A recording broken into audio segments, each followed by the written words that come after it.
रज आसले माने प्रत्येकटी ओडिया घरर कोण अनुकोणरे पोड़पिठार बास्नारे पूरी उठी थाए। तो चलतु आज गुड़े बनैबा सुंदर पोड़पिठाटी। तो हाय हेलो नमस्कार, welcome back to my YouTube channel cook with Meenu. तो चलतु आज पोड़पिठा बनैबा। आ जदि मो पोड़पिठाटी आपण मानकु पसंद आसी थाए तो लाइक शेयर सब्सक्राइब करिया को जमार भी भूलिबेनी। किछि कंचा बादाम को मु एठी भलो भाबरे भाजी नेइछि। 5 ରୁ 6 घंटा अरुआ चाउल भलो भाबरे बतुरिला परे तो चलतु याको मिक्सचर ग्राइंडर रे मिक्स करनबा। 5 ରୁ 6 घंटा पूर्वर याको आपण ग्राइंडिंग कले पिठाटी परफेक्टली हेबो नाही। चाउल भलो भाबरे एठी ग्राइंडिंग होई सला परे मु एठी आसली नड़िया को भाजिया लगी। एठी गुड़ को मेल्ट करके नड़िया भाजिली। ता भीतर किछि गोलमरीच एवं अलैचर गुंड को देली।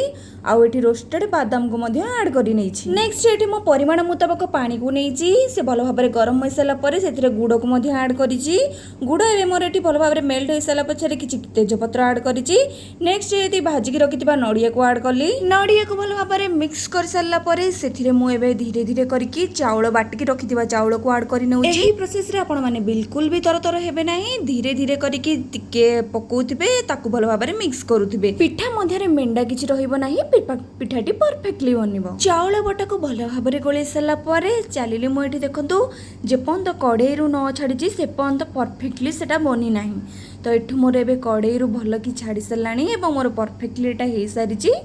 तो चलते एबे नेक्स्ट प्रोसेस को जिबा। जेहेतु एटा पोड़पिठा बनुची तो कदली पत्र को एटा कोटी प्रथम टिके मोटी सेकी नेइथिली। आपण माने जे पात्र रे बनिया को चाहुथिबे ता तळ मध्य रे एमिति भलो भाबरे कदली पत्र को रखि नेबे। नेक्स्ट जेतरे 2 ରୁ 3 चमच घी को ऐड करि नेबे। आपण मानक पाखरे जदि गुआ घी अछि ताले बेस्ट रहइबो। मो पाखरे नथले सेति पय मु रेडीमेड यूज करिछि। ठाको एबे भलो भाबरे पात्र रे मु सेट करि नेछि। ऊपर मध्ये किछि गुआ घी को ऐड करिछि। ऊपर ऐड करथिबा गुआ घी को एवं एबे हाथ रे टिके भलो भाबरे ताकू सेट करि भाजी की रखिथिबा नड़िया को आपण माने पूर्वरु देखिथिबे मु किछि ऐड करि नैथिली। लास्ट रे मु रखिथिली टिके एमिति ऊपर ताकू गार्निशिंग करिया लागि। ऊपर ऐड करथिबा किछि नड़िया कोरा को भलो भाबरे सेट करि सला परे चलंदे के को एबे कवर करि नबा। 40 ରୁ 50 मिनिट जाए सिझिबा को छाडी दबा। 40 ରୁ 50 मिनिट परे आपण माने खोली की देखिबे एमिति पूरा रेडी हे जाइथिबा हमर पोड़पिठा।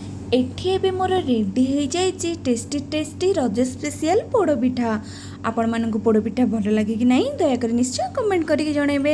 एठी त मोर एबे परफेक्टली पोड़पिठाटी बनि जाइछि। तो चलंतु आकु साइज अनुसार काटी नेबा। आपण माने देखि नियंतु एबे केते परफेक्टली सेटा बनि जाइछि। एथर रज रे आपण माने भी बनांतु एही सुंदर तुळा परी नरम पोड़पिठाटी। आपण मानकु जदि मो वीडियोटी भल लागि थाए तो मो चैनल को लाइक शेयर सब्सक्राइब करिया को जमार भी भूलिबेनी। आउ आपण माने एमिति रज रे पोड़पिठा निश्चय ट्राई करंतु। रहिली नमस्कार, जय जगन्नाथ।